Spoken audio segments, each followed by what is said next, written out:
Hello everyone, let's do some knots together today. Today we'll be working on the constrictor knot. It is very similar to the clove hitch, but has a better grip. I usually tie it by tying the clove and then putting it underneath that first initial loop, creating kind of a three-way cross there, a cross knot.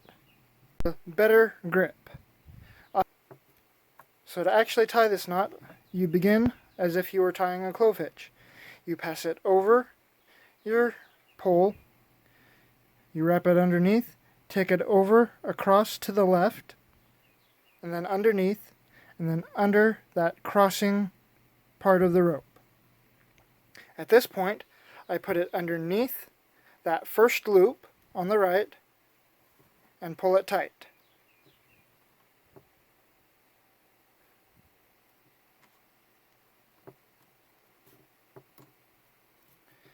This knot can also be tied from the left in the exact mirror image. You come from the left over towards the right and cross over top.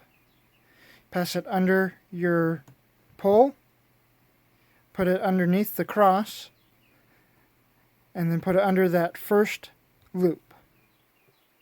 And then pull it tight. The constrictor knot is more sturdy than the clove hitch. It's a lot less likely to come untied. You can also tie it in the air.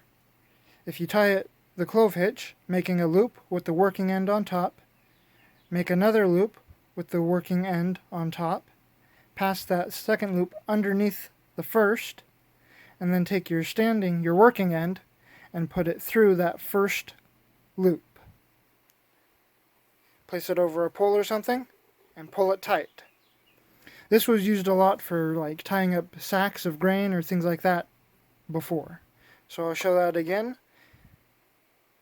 You make a loop with it crossed over top. You make a second loop with it crossed over top and pass that underneath. Take your working end through your first loop,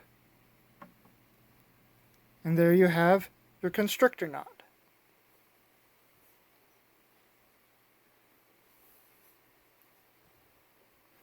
I've also found a quick way of tying this. I bring it up and make a cross. So it's crossed over. In this case, the working end is underneath, but it doesn't really matter since this can be tied in the middle of the rope. I then take the top of that loop and kind of place it over the top of my cross. Bring the two loops together, and you have the constrictor knot. So I'll tie that again. I take my rope and turn it once to make a loop with a cross. I take the top of the loop, bring it down, and place it on top of that cross, and bring my two other parts of the rope to the sides, and bring my loops together to make the constrictor knot.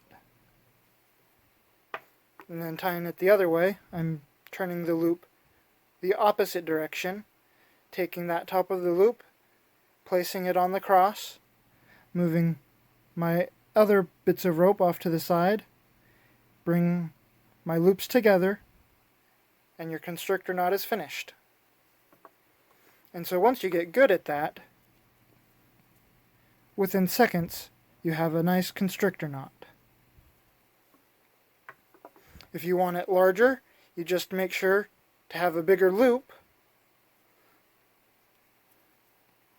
to create a bigger knot. Thanks for tying knots with me today.